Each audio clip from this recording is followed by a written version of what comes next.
नमस्कार, जय हिंद दोस्तों। चलिए जानते हैं आज की देश दुनिया की महत्वपूर्ण ताजा और बड़ी खबरें। और आप देश के किस जिले या राज्य से इस वीडियो को देख रहे हैं, कमेंट में जरूर बताएं। सीरिया के राष्ट्रपति का विमान क्रैश, देश छोड़कर भाग रहे थे, अचानक रडार से गायब हुआ था प्लेन। दोस्तों, सीरिया में गहराए राजनीतिक संकट के बीच बड़ी खबर सामने आई है। दावा किया जा रहा है कि सीरिया के राष्ट्रपति बशर अल असद का विमान क्रैश हो गया है। सूत्रों के अनुसार उनका विमान आसमान में 500 मीटर ऊपर क्रैश हुआ, जिसका मलबा भी बरामद हो गया। क्रैश होने से पहले विमान रडार से गायब हो गया। बता दें कि सीरिया में गृह युद्ध चल रहा है। विद्रोहियों के हमले के बाद सीरिया के राष्ट्रपति बशर अल असद अपने परिवार के साथ राजधानी दमिश्क से निकल गए थे।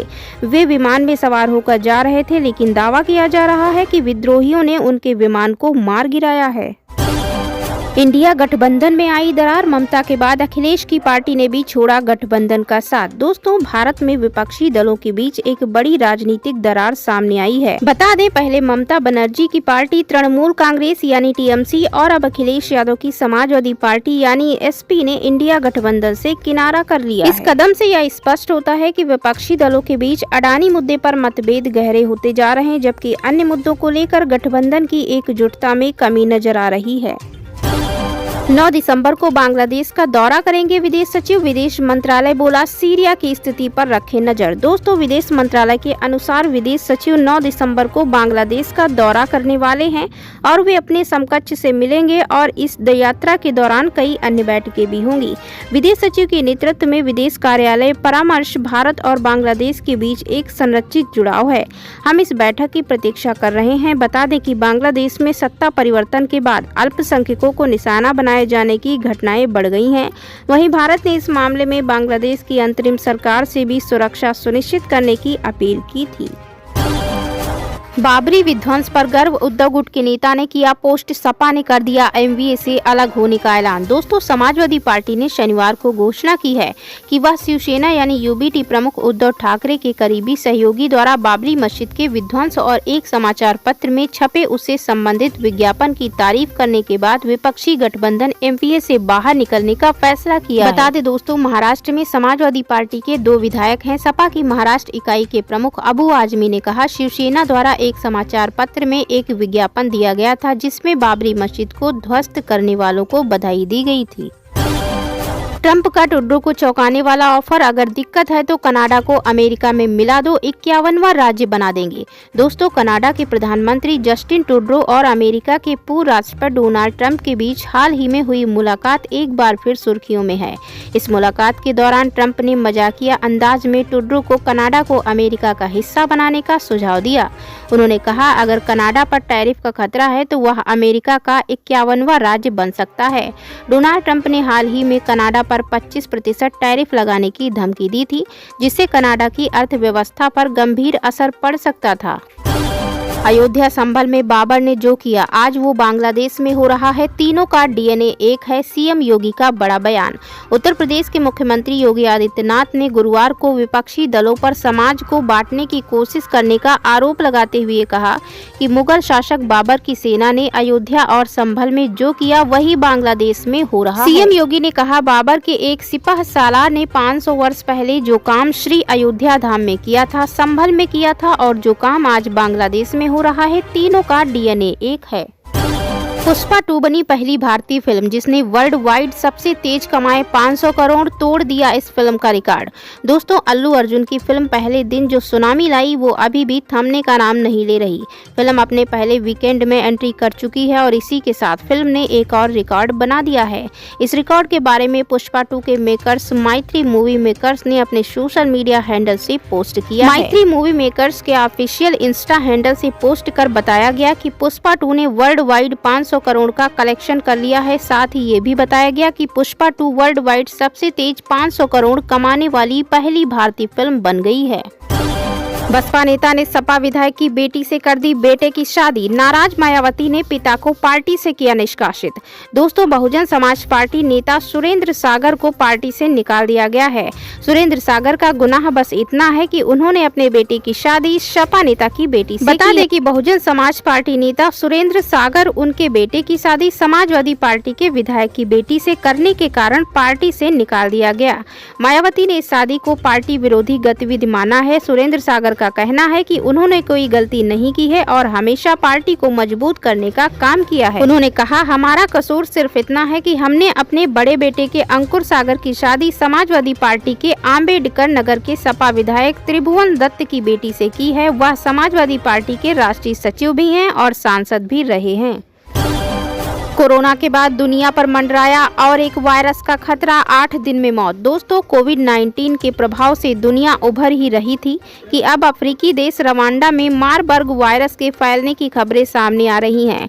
इस वायरस के कारण अब तक 15 लोगों की जान जा चुकी है और सैकड़ों लोग संक्रमित हो चुके हैं। बढ़ते मामलों को देखते हुए विश्व स्वास्थ्य संगठन यानी WHO ने 17 देशों में ट्रैवलर्स के लिए अलर्ट जारी कर दिया है।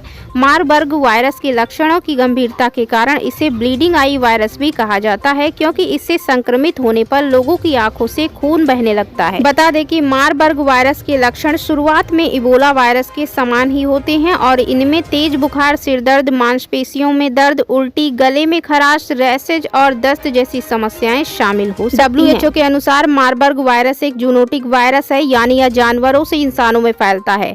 यह वायरस खासकर चमगादड़ों से उत्पन्न होता है और उनका रक्त या लार इंसान के शरीर में प्रवेश करने से फैलता है। ऐसे में यह वायरस बहुत ही खतरनाक साबित हो सकता है और अब तक कई मौतों का कारण बन चुका है। संभल हिंसा में न्यायिक आयोग की जांच तेज, 400 लोगों की हुई पहचान, जुटाए जा रहे हैं सबूत।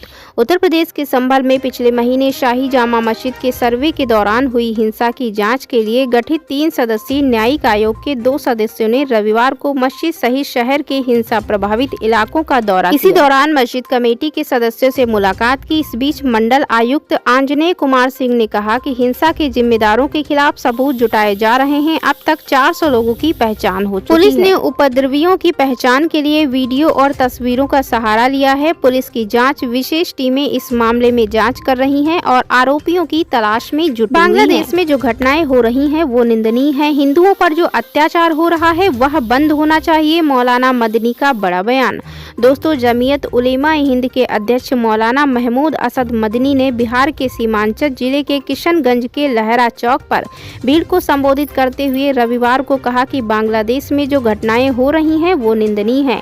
हिंदुओं पर जो अत्याचार हो रहा है वह भी बंद होना चाहिए। कोई मुसलमान अगर गैर मुस्लिम के साथ गलत व्यवहार करे तो यह बहुत बड़ा अन्याय है। इस्लाम हमें ऐसा नहीं सिखाता। वहीं मदनी ने कहा कि बांग्लादेश ही नहीं बल्कि सभी मुल्कों से यह अपील करेंगे कि अपने यहाँ रहने वाले अल्पसंख्यकों की सुरक्षा करें और उनका सम्मान करें।